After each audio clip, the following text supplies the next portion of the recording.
Hello नमस्कार, आप सभी का फिर से स्वागत है सत्या फिजिक्स में। मैं हूं सत्या साहू और इस वीडियो के अंदर अपन लोग यूनिफॉर्म चार्ज डिस्ट्रीब्यूशन पढ़ने वाले हैं।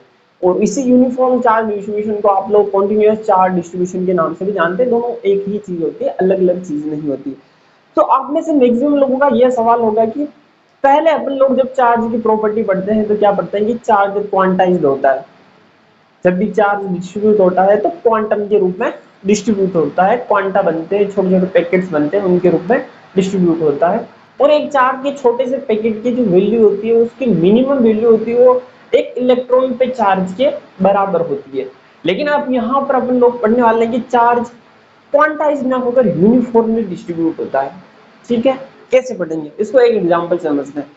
जैसे कि मान लो एक पेंटिंग बनी हुई है जो डॉट डॉट डॉट करके बनी हुई है। ठीक है, आप उस पेंटिंग को दूर जाके देखोगे ना, जब थोड़ा सा दूर जाओगे तो वो पेंटिंग आपको पूरी एक परफेक्ट पेंटिंग के रूप में दिखाई देगी, जहां पर ये अपने पास में जो डॉट है उनकी इंडिविजुअल एग्जिस्टेंस खत्म हो चुकी होगी दूर जाकर देखने पर। लेकिन जैसे ही आप पास आओगे तो आपको ये सारे डॉट डॉट डॉट वापस दिखाई देने लग जाएंगे, यानी कि इनकी इंडिविजुअल एग्जिस्टेंस वापस आ गई आपके लिए।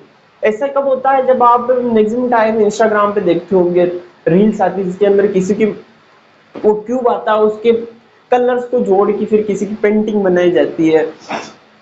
या फिर जो अपने पास में धागे होते हैं उनको ऐसे किलों पर लगा लगा के क्या बनाई जाती है, किसी की शक्ल बनाई जाती है, पेंटिंग बनाई जाती है। तो क्या करता है अपन, तो वहां पर जब अपने पास में जो छोटे छोटे डॉट होते हैं ना, या फिर वो छोटे छोटे धागे होते हैं, वो तो होता है quantized charge.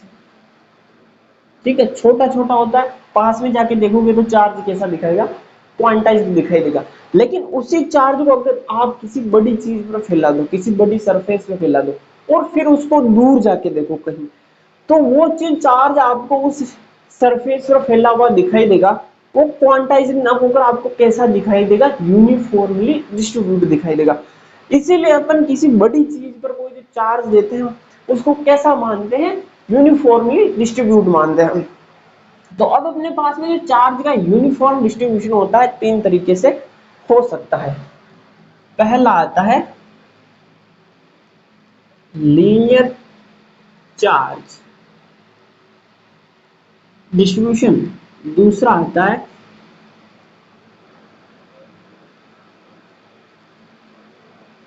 Surface charge distribution, और तीसरा आता है अपने पास में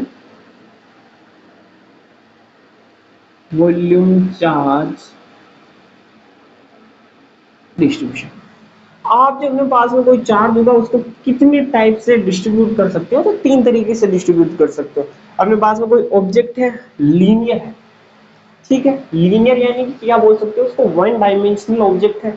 तो उस पर जो अपने पास में कोई भी चार्ज होगा वो किस प्रकार यूनिफॉर्मली डिस्ट्रीब्यूट होगा, वो उसको अपन क्या बोल सकते हैं, लीनियर चार्ज डिस्ट्रीब्यूशन।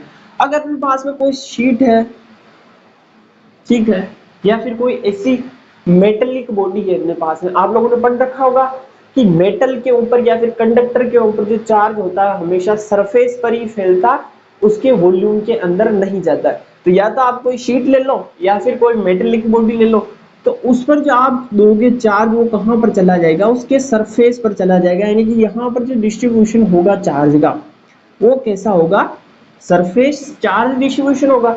अगर आपने कोई चार्ज दिया और वो चार्ज किसी बॉडी के अंदर चला गया, पढ़ रखा है अपन ने, अपने पास में कोई इंसुलेटर या फिर नॉन कंडक्टिंग बॉडी होती है, तो जब हम उसको कोई चार्ज देते हैं तो वो चार्ज उस नॉन कंडक्टिंग बॉडी के अंदर यानी कि उसके वॉल्यूम के अंदर फैल जाता है, पूरा इक्वली डिस्ट्रीब्यूट हो जाता है, या फिर यूनिफॉर्मली डिस्ट्रीब्यूट हो जाता है, या फिर कॉन्टिन्यूसली डिस्ट्रीब्यूट हो जाता है।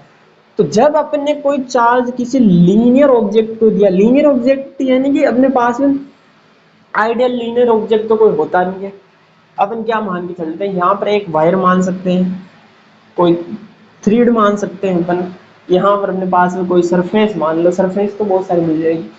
ये अपने पास में कोई क्यूब ले लो, या फिर आप चाहो तो यहाँ पर एक स्फीयर ले सकते हो, कोई भी ऐसी चीज जिसका वॉल्यूम हो और उसके अंदर अपने पास में जो चार्ज हो उसके वॉल्यूम के अंदर डिस्ट्रीब्यूट हो जाए, बाहर ना रहकर उसके अंदर डिस्ट्रीब्यूट हो जाए। यानी कि आपको इसके लिए क्या लेना पड़ेगा, नॉन कंडक्टिंग मटेरियल लेना पड़ेगा, फिर इंसुलेटिंग मटेरियल लेना पड़ेगा। वो आप पर डिपेंड करता है कि आप कौन सा लेते हो।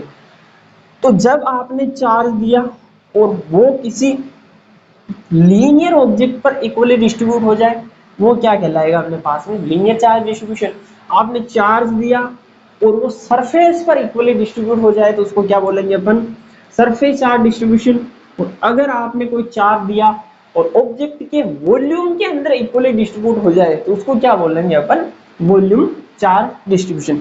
तो इन्हीं सबको देखते हुए अपने पास में क्या आती है, चार्ज डेंसिटी आती है, यानी कि इसके यूनिट हिस्से के अंदर अपने पास में चार्ज कितना है। अब ये अपने पास में क्या है, लीनियर ऑब्जेक्ट है, इसकी कोई ना कोई लेंथ होगी, लेंथ के अलावा इसकी विड्थ तो होगी भी नहीं, लेंथ ही होगी केवल।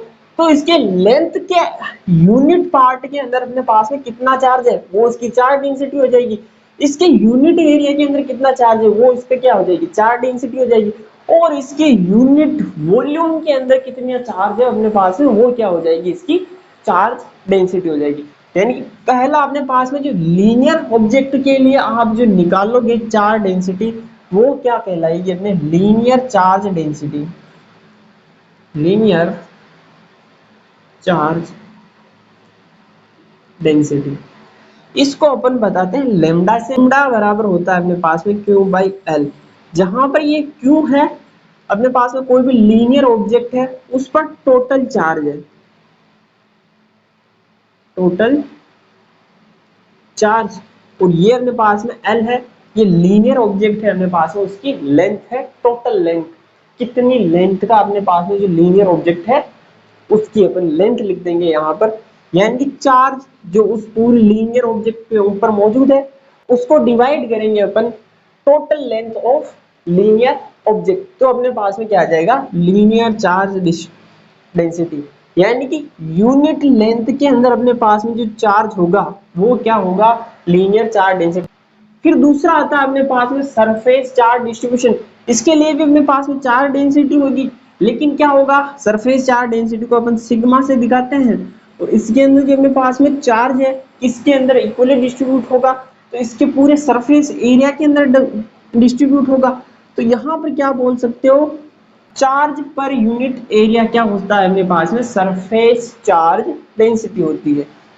फिर अपने पास में आता है वॉल्यूम चार्ज डेंसिटी। इसको अपन रो से डिनोट करते हैं और क्यू बाई वी लिखते हैं। यानी कि यूनिट वॉल्यूम के अंदर अपने पास में चार्ज कितना है उसको अपन क्या बोल सकते हैं, यूनिट वॉल्यूम चार्ज डेंसिटी बोल सकते हैं। तो इस वीडियो के अंदर बस इतना ही। अब इन सारी चीज़ों को अच्छे से याद कर लेना, क्योंकि ये सारी चीज़ें आप जब गॉस लॉ की एप्लीकेशन पढ़ोगे उनके अंदर लागू होने वाली। हर एक चीज़ अपने पास लीनियर चार्ज डेंसिटी है उसके अंदर आएगी, सरफेस चार्ज डेंसिटी उसके अंदर आएगी, volume charge density Gauss law की एप्लीकेशन के अंदर एप्लीकेबल होगी अपने पास में। ये चीज़ सारी चीज़ें आपके अच्छे से समझ में आ जानी चाहिए। वहाँ पर जब मैं पढ़ूँ लीनियर चार्ज डेंसिटी क्या होता है, सरफेस चार्ज डेंसिटी क्या होता है, वॉल्यूम चार्ज डेंसिटी क्या होता है, कंफ्यूजन वाली स्थिति आपके पास में नहीं रहनी चाहिए। सो इस वीडियो के अंदर बस इतना ही। अगर वीडियो पसंद आया तो वीडियो को लाइक शेयर जरूर करना और चैनल पहले बार जो सब्सक्राइब करना। मिलते हैं अगले वीडियो में, तब तक के लिए जय हिंद।